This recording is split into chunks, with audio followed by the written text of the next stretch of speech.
Welcome to the Temple of Flame.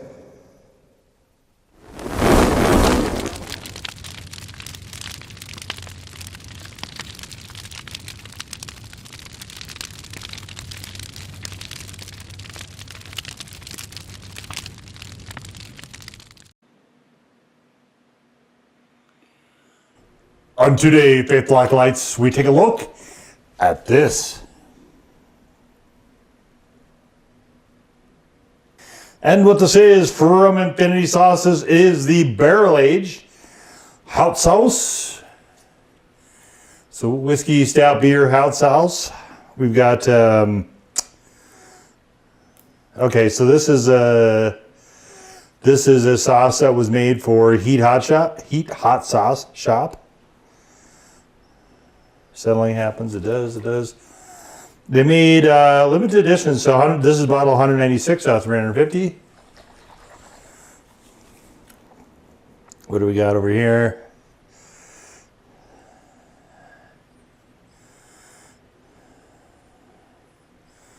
So I don't know if this is an actual crossover sauce. I think this is just, so there's a number of sauces that got made for the Heatonist. I've done some of those that you can click on the written review for this one down in the description below, and you can go to the table of contents and look through it if you want. So that seems to be what this is. I don't think it's a crossover sauce though. It didn't seem like a collab anyway from here. All right, vinegar, peaches, sugar, habaneros, mustard, spices, salt, and then it is. Where's the beer? I don't see beer in here. Okay, so let's see. To go, we're taking a barrel that. Oh, okay. So it held whiskey for 4 years, and then stout for a year before they put the hot sauce. Oh, that's okay. That's interesting. It definitely does show. It definitely that kind of stuff matters. It makes a huge difference in this sauce.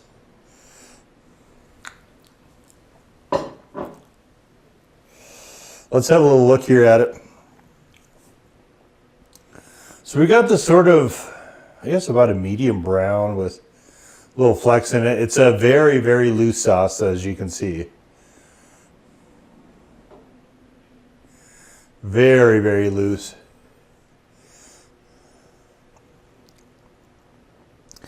I think it looks pretty good, though. It does have some slight melding towards orange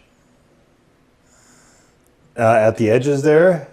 But, I mean, yeah, it looks pretty good, I think. Looks good enough to eat, so why don't we do just that?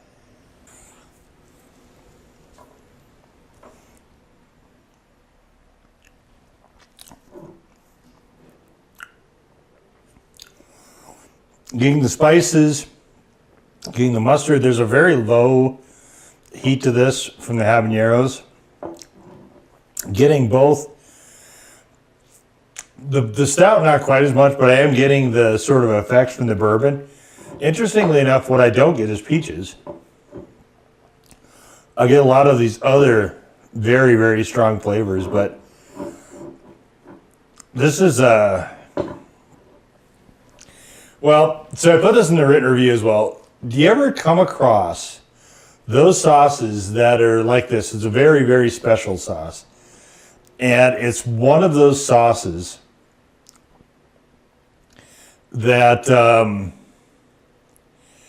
you just want to make sure that you're not eating garbage food with it. In other words, you kind of want whatever you're putting it on to be of higher quality. You kind of like almost saving it for a special occasion, if you will, like a treat. Where, I mean, you probably are more familiar with that concept with liquor, oddly enough, but truly remarkable, very special sauce here, I think. And so I don't just want to throw it on anything. any old thing that I'm having. I try to save it for stuff that is that I like, I guess, at a level closer to what I feel is the specialness of this sauce. You can actually see bits of the whole grain mustard in there too. That's kind of neat. So these happen to be my favorite chicken tendies, which are the ones actually that, so the grocery store, what's kind of funny is that I usually will get these every week without fail when I go shopping. And one of the checkers who worked in the deli struck up a little bit of a conversation with me about them. And they're hand breaded, they're made specifically in store, as it turns out, which I didn't know. I didn't know prior to that, but they're just super nice. They're always like good sized. They've got the really, really excellent breading on them. So these have shown up in other videos as well, but I think these are really quite good. So if I'm gonna put this special sauce on something, and honestly, you know, for how runny it is, I think it works best with fried foods. It is a tad hard to use with how runny it is. So I don't, the flavor profile, it actually would be good. There's a cordon bleu mac and cheese that Devour makes. That would be good on it. But I wouldn't put it on regular mac and cheese. Too runny for pizza. So the thing that really kind of attracted me to this sauce was, oddly enough, the one thing I really am not getting a lot of, which is peaches. So I was like, oh, this would be cool. I can never have enough of the fruit-based sweet hots, it seems. I go through those pretty quick. And I thought, oh, maybe this is one of those. This is not that, but it is just kind of its own thing. Just a truly, truly special sauce.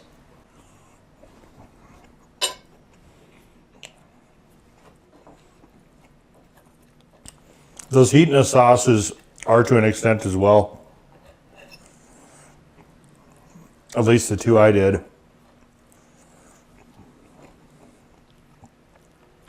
And I mean, I guess if you're going to make it a special occasion sauce, the sauce itself better be special to some degree, I guess.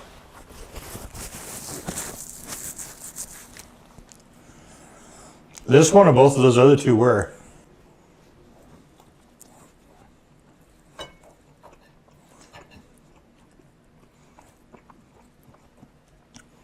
I haven't had a lot of other sauces from Infinity.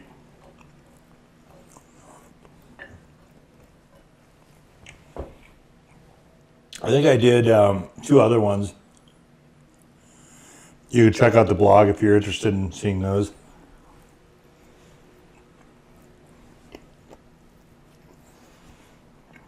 I definitely don't remember liking them as well as this.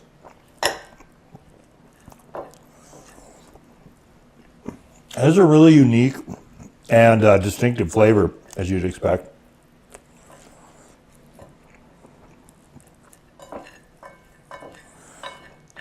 I don't know how long they actually, does it say how long they stored it in the barrel?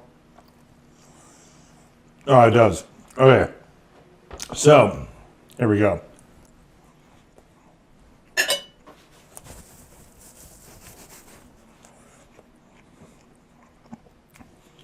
Here's the timeline. A barrel that has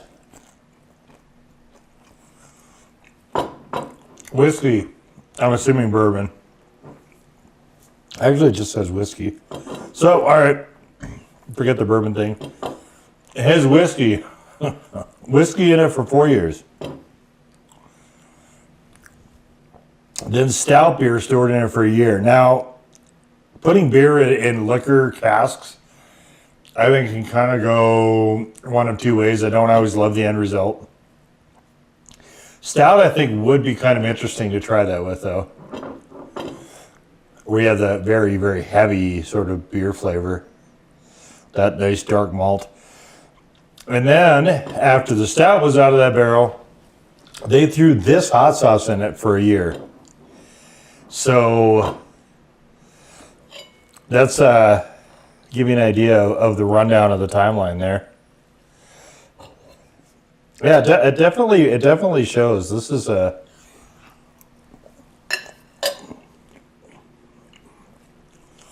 And they say the result is beyond our wildest expectations. I can see that. I can see that. But now I'm wondering, what were those expectations? What were the normal? I love that phrase. Like a lot of the phrases that we use, I'm always curious as to where those originated, how they came about. The etymology of, I think that's the right word, the etymology of words and phrases and how they wound up in the lexicon, I find just to be kind of fascinating.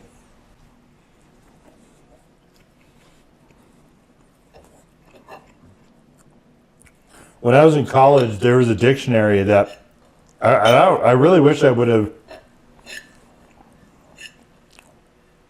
taken more care to know which one it was, because it gave sort of the history, like Old German or whatever. But in college, I sat with that book, casually reading it for about a year.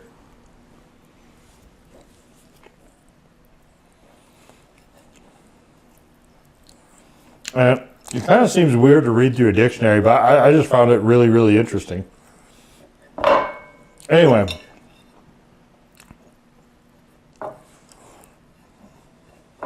Back to that phrase.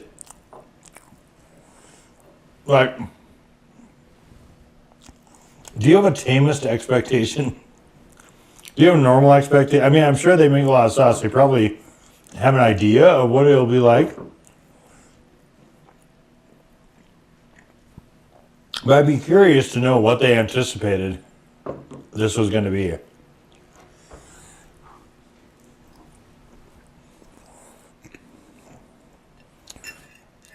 Probably it won't make sense to anyone other than them, though. You know, where they're so intimately involved with the creation of sauces and whatnot. They know what they're putting in it. They know, which mustard, what the peaches are like, etc.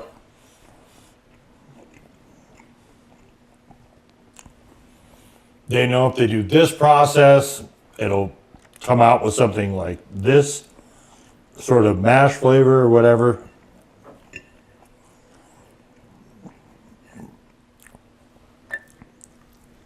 That'd be the information that'd kind of be interesting to have, but I suspect you have to actually have that experience, that frame of reference for it to make any sense at all.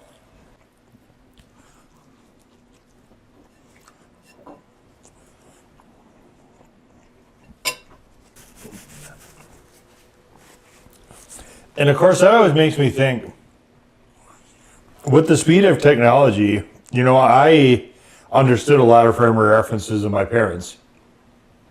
But, the kids of now, I think that things are evolving and changing at such a rapid pace that it would be literally impossible for kids of today to have the same references, the same frame of references as their parents. I think there's a very hard division between the internet and accessibility, instant accessibility in most cases, a hard line between before and after that moment.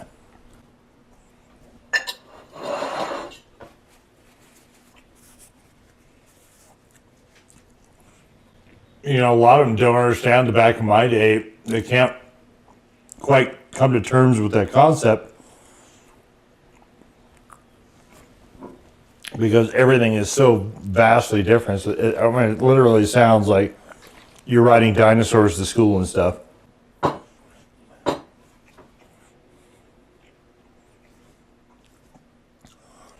Anyway, that aside, yeah, just a remarkably spectacular sauce. I never would have envisioned kind of peaches and mustard going together like this. Again, peaches don't really show up here, but the mustard, habanero, whatever spice blend that they're using, it's not explicated here, but whatever that is, it's just coming together really magically. This is, like I said, a truly special sauce, and they only made 350 bottles. I don't know. At the time of this filming, I think it might have still been available. I don't know how many are still left or when it was created even, actually. But is there a date on this? I don't see a date on this. So I don't know. Wait a minute. Oh, the ninth anniversary of Heat Hot Sauce. So I guess, whatever year they got started, 9 years from then. I think they might have that information on their website. So you could kind of maybe try to date it, but this is, it's a very, very special sauce, and one of those that there's a lot of sauces on that blog where mine is the only review that exists anywhere. And this one, where it's such a limited run, and there's probably not going to be more of this. I don't know how you would ever duplicate this, actually, given the process. Just to have the written review and then the video commemorating and recording that this sauce was here, and it was remarkable. I think is, every time I'm like, oh, maybe I should do less of this, maybe I should do something else. Something like this will come along and just remind me of why it almost sounds pretentious, so that's why I stopped what I was saying. It almost sounds pretentious of me to say why it's important, but it is. Preserving history, preserving knowledge and information, preserving that, I think is important. I think there's something to be said for that. And so, especially when something like this comes around, that this is here, it's very, very impermanent. It's here, enjoy it while you can, and then what you have to look forward to from that point on is remembering with fondness the enjoyment of it. Definitely, that's why it's important to enjoy stuff while it's here. It's important to enjoy stuff while it's present, for sure. And then if you can document that, kind of almost time capsule it, I guess, in a way, then, you can look back and you say, yeah, that was just a piece of uniqueness, in a field that often doesn't quite go to those lengths. So, yeah, absolutely bravo to Infinity Sauces on this one. I really, really like what they came up with here. I don't find it to be super flexible, like I said, but it is one of those sauces that if you save it for something memorable and kind of add it to it, I think it really imparts quite a lot, and just a magnificent all-around sort of thing to come up with something this set apart from really everything else in a couple ways. And I think as more sauces get out there, that gets harder and harder to do. And I absolutely will always applaud when I think someone does, for sure. But we'll just leave it right there. That was the Infinity Barrel-Aged Hot Sauce. Now go forward in peace to serve the flame.